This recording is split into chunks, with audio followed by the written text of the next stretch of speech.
Hi friends, எல்லாருக்கும் நமஸ்காரம். இன்றைக்கு பச்சரிசி வச்ச புட்டு, அப்பம், இடியப்பம், பத்திரி இவைக்கு எல்லாத்துக்கும் கரெக்டாக வர மாதிரி மாவு எப்படி தயார் பண்ணலாம்னு நமக்கு பார்க்கலாம்.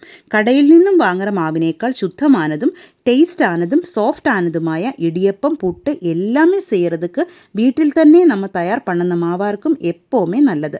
சாதாரணமாக பச்சரிசி வச்சு நமக்கு இந்த மாவு தயார் பண்ணலாம். ரேஷன் கடையில் வாங்கான் கிடைக்கிற பச்சரிசி வச்சும் நமக்கு இது ரெடி பண்ணலாம். கரெக்டு மெத்தடில் செஞ்சிருந்தால் ரொம்ப நாள் இது ஸ்டோர் பண்ணி வைக்கலாம். இன்றைக்கு ஈஸியாக எப்படி இது தயார் பண்ணலாம்னு பார்க்கலாம். அதுக்காக 6 கிலோ பச்சரிசி நல்லா கழுகி க்ளீன் பண்ணி எடுத்துகிட்டு வந்திருக்கு. எனக்கு மாவு கொஞ்சம் அதிகமாக இன்றைக்கு தேவை இருக்குது. அதனால தான் நான் 6 கிலோ எடுத்திருக்கு. இது மில்லில் கொடுத்து தான் நான் அரைச்செடுக்க போகிறேன். நீங்கள் ஃபஸ்ட்டு செய்கிற மாதிரி இருந்திருந்தால் கம்மியாக பச்சரிசி எடுத்துக்கோங்க. அது மிக்சியோட ஜாரில் போட்டு அரைச்செடுக்கலாம்.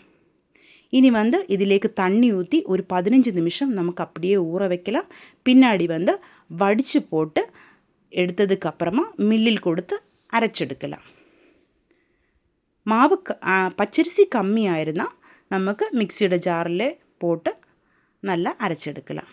இந்த மாவில் கொஞ்சம் ஈரம் இருக்கும். இது நம்ம வறுத்தெடுக்கணும். ஒரு சிலர் பச்சரிசி வடித்து போட்டதுக்கப்புறமா வெயிலிலே காய வச்சு மில்லில் கொடுத்து அரைச்செடுத்துடுவாங்க. ஆனால் அந்த மாவிலும் அதிகம் டேஸ்ட்டு இந்த மாதிரி ஈரம் இருக்கிற மாவு தான். ஆனால் இது நல்லா வறுத்தெடுக்கணும். கொஞ்சம் வேலை இருக்கும். ஆனால் நம்ம ஒரு தடவை செஞ்சு வச்சுருந்தா ரொம்ப நாள் நமக்கு இதை யூஸ் பண்ணிக்கலாம். இந்த மாவில் இடியப்பம், பத்திரி, அப்பம் ഒക്കെ செய்யும்போது நல்ல டேஸ்ட்டாக இருக்கும். அதே மாதிரி புட்டு செய்யும்போதும் நல்ல டேஸ்ட்டாக இருக்கும். கையெடுக்காமல் ஒரு பெரிய உருளியில் நான் 3 தடவாய்த்தான் இந்த மாவை வறுத்தெடுத்துட்டு இருக்கு. இந்த மாதிரி மாவு உருண்டையாயிட்டெல்லாம் வரும். அது ஒன்றும் பிரச்சனை இருக்காது. மீடியம் ஃப்ளேமில் வச்சு கையெடுக்காமல் இந்த மாதிரி நல்லா வறுத்தெடுக்கலாம். கரெக்டு பாகமாகும்போது நல்ல ஒரு வாசம் வரும். அதே மாதிரி மாவில் கொஞ்சம் கூட ஈரம் இருக்காது. இடையில இப்படி கையில் மாவு எடுத்துகிட்டு பார்த்துட்டே இருக்கணும். இப்படி நல்லா வறுத்தெடுக்கலாம். கையில் இதே மாதிரி எடுத்து பார்த்துட்டே இருக்கணும். ஈரம் இருக்காது. இருக்கும்போது நமக்கு இது அடுப்பில் நின்று எடுத்து மாற்றி இதே மாதிரி ஒரு நியூஸ் பேப்பரில் போட்டு ஆறதுக்கு விடலாம். இந்த மாதிரி எல்லா மாவும் நான் வறுத்தெடுத்துட்டு இதே மாதிரி ஸ்ப்ரெட் பண்ணி போட்டுருக்கு. ஆறதுக்காகத்தான் இந்த மாதிரி செய்கிறது. நல்லா ஆறியதுக்கப்புறமா ஒரு பாத்திரத்திலேக்கு ஜல்லடையில் போட்டு இந்த மாவு நமக்கு சலிச்செடுக்கலாம்.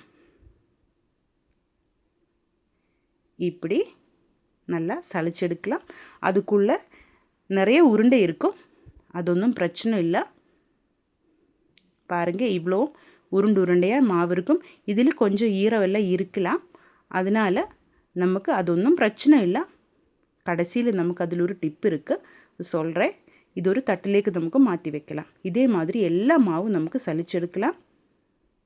ஒரே பச்சரிசியிலிருந்து நமக்கு புட்டுக்கும், அப்பத்துக்கும், இடியப்பத்துக்கும், பத்திரிக்கும் எல்லாம் நமக்கு மாவு ரெடி பண்ணலாம். இப்போ பாருங்கள், 2 விதத்தில் மாவு இருக்குது. ஒன்று உருண்டையாக இருக்குது, ஒன்று நல்லா தூளாயிட்டு இருக்குது. தூளாயிட்டு இருக்கிறது நமக்கு பத்திரி, அப்பம், இடியப்பம் எல்லாமே செய்யலாம். உருண்டையாக இருக்கிற மாவு மிக்சியோட சின்ன ஜாரில் போட்டு நமக்கு ஒரே ஒரு ரவுண்டு அரைச்செடுக்கலாம். நல்லா அரைஞ்சு போகக்கூடாது, தறி தறியாய் அரைச்செடுக்கணும். அதுதான் புட்டு மாவு. புட்டு மாவு நல்லா தூளாக இருக்காது. ஆனால் இது லைட்டாக ஒன்று சூடு பண்ணி எடுக்கணும். உருண்டையில் ஈரம் இருந்தால் கெட்டு போயிடும். அதுக்காகத்தான் நம்ம சூடு பண்ணி எடுக்கிறது. அதுதான் நான் டிப்புன்னு சொன்னது. ஒன்றும் நல்லா சூடு பண்ணி எடுத்து வச்சதுக்கப்புறமா ஆறியதுக்கப்புறமா ஒரு கண்டெய்னரில் போட்டு நமக்கு வைக்கலாம். இது ஃப்ரிட்ஜில் ஒன்றும் வைக்க தேவையில்லை. வெளியில் வச்சுருந்தால் ரொம்ப நாள் நமக்கு யூஸ் பண்ணிக்கலாம்.